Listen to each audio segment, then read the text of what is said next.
Moon बचपन से लेकर आज तक ना ही कभी उसकी जगह बदली हुई लगती है, ना ही वो हमसे कभी दूर जाता हुआ लगता है। लेकिन साइंस कहती है मून हर साल अर्थ से लगभग 3.8 सेंटीमीटर दूर जाता जा रहा है।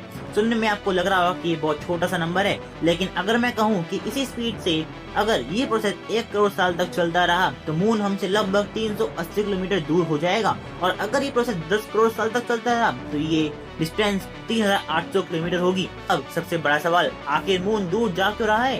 क्या अर्थ की ग्रेविटी कमजोर हो रही है? क्या मून एक दिन हमें छोड़कर हमेशा के लिए चला जाएगा? और अगर ऐसा हुआ तो क्या अर्थ पर लाइफ भी खतरे में आ सकती है? इस वीडियो में हम 450 करोड़ साल पुरानी कहानी से लेकर आने वाले करोड़ों सालों के फ्यूचर तक का सफर करेंगे और समझेंगे कि आखिर मून हमसे दूर क्यों जा रहा है। इस कहानी की शुरुआत होती है आज से लगभग 450 करोड़ साल पहले। उस समय ना मून था ना इंसान, अर्थ भी बिल्कुल नई नई बनी थी और पूरा सोलर सिस्टम आज के मुकाबले काफी ज्यादा वायलेंट था। हर तरफ बड़े बड़े पहाड़ और छोटे छोटे प्लैनेट्स एक दूसरे से टकरा रहे थे। तभी मार्स के साइज का एक प्लैनेट, जिसे साइंटिस्ट थिया के नाम से जानते हैं, सीधा अर्थ से आकर टकरा गया।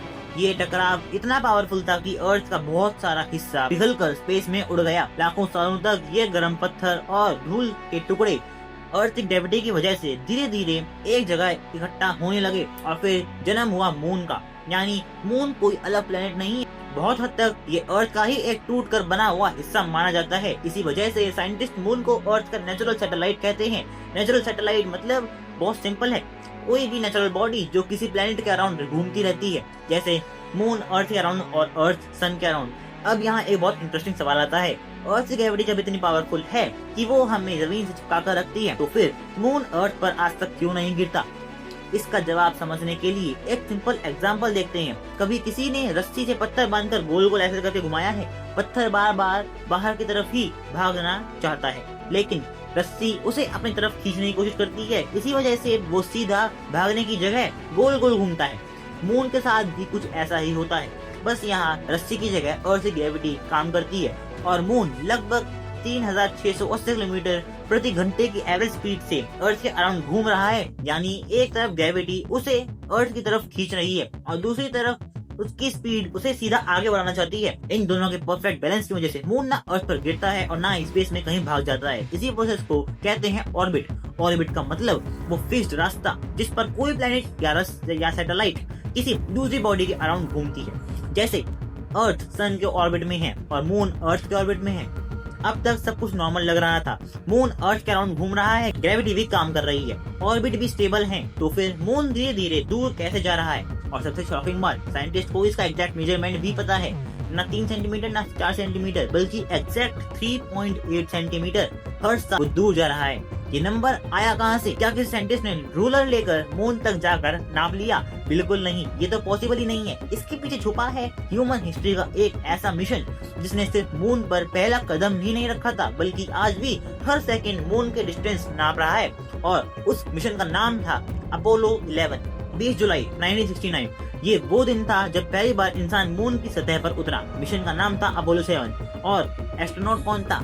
जिसको आप सब जानते हैं, नील आर्मस्ट्रॉन्ग। लेकिन बहुत कम लोग जानते हैं कि एस्ट्रोनॉट सिर्फ चलकर वापस नहीं आए थे, वो मून पर एक बहुत इंपॉर्टेंट साइंटिफिक इंस्ट्रूमेंट भी छोड़कर आए थे। उसका नाम था लेजर रिफ्लेक्टर। नाम थोड़ा टेक्निकल लग सकता है, सिंपल लैंग्वेज में ये एक स्पेशल मिरर है जो लेजर की लाइट को बिल्कुल उसी डायरेक्शन में वापस भेज देता है जिस डायरेक्शन से वो आई होती है। आज भी साइंटिस्ट अर्थ से एक पावरफुल लेजर भी मून की तरफ भेजते हैं। लेजर मून तक जाती है, उस मिरर से टकराती है और फिर वापस अर्थ पर ही आ जाती है। कंप्यूटर्स कैलकुलेट कर लेते हैं कि लाइट को जाने और वापस आने में कितना टाइम लगा, क्योंकि लाइट की स्पीड हमें पहले से पता है, लगभग 3 लाख किलोमीटर प्रति सेकंड।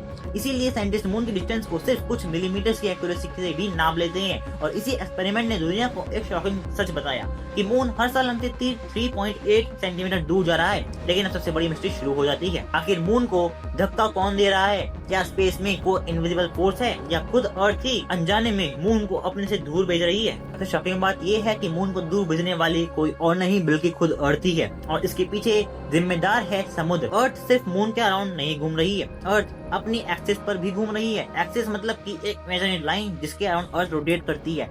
इसी रोटेशन की वजह से हमें दिन और रात मिलती हैं। एक अर्थ रोटेशन पूरी लगभग 24 घंटे में होती है, लेकिन मून को अर्थ के चक्कर लगाने में लगभग 27 दिन और 8 घंटे लगते हैं। यानी अर्थ मून से काफी ज्यादा तेज घूम रही है और यही पूरी कहानी का एक टर्निंग पॉइंट है। जब अर्थ तेज घूमती है तो समुद्र का उभरा हुआ पानी मून के बिल्कुल नीचे नहीं रहता, वो अर्थ के घूमने की वजह से थोड़ा सा आगे निकल जाता है।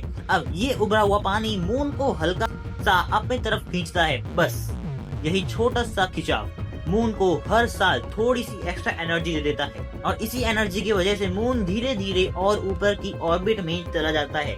यानी अर्थ अनजाने में हर साल मून को छोटा सा पुश दे रही है। जब अर्थ मून को धीरे धीरे एनर्जी देती है तो अर्थ खुद अपनी रोटेशनल एनर्जी को खो देती है। रिजल्ट, अर्थ की रोटेशन धीरे धीरे स्लो होती जा रही है। आज एक दिन 24 घंटे का होता है, लेकिन जब डायनासोर्स अर्थ पर रहते थे यानी लगभग 20 करोड़ साल पहले, तब एक दिन लगभग 23 घंटे का होता था।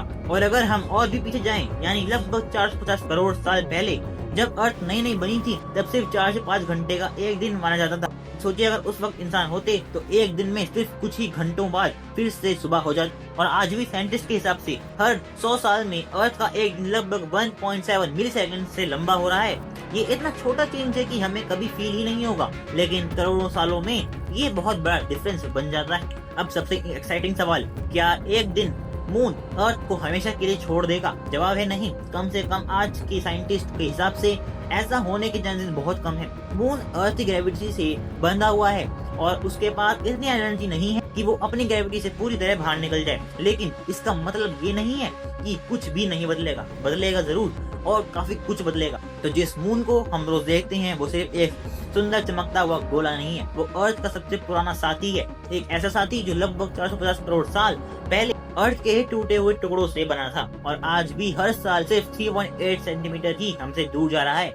ना कोई एक्सप्लोजन, ना कोई डिजास्टर, ना ही किसी एलियन की वजह से, बस ग्रेविटी, फिजिक्स और नेचर के कुछ सिंपल रूल्स। और शायद यूनिवर्स की सबसे खूबसूरत बात भी यही है, यहाँ सब कुछ बहुत धीरे धीरे होता है। इतना धीरे कि पूरी इंसानी सभ्यता भी उस बदलाव को अपनी आंखों से कभी नहीं देख पाएगी, लेकिन ये बदलाव फिर भी हो रहा है हर सेकंड, हर मिनट, हर साल। और जब आज रात आप मून को देखोगे तो याद रखना कि वो शायद कल से 3.8 सेंटीमीटर और दूर होगा।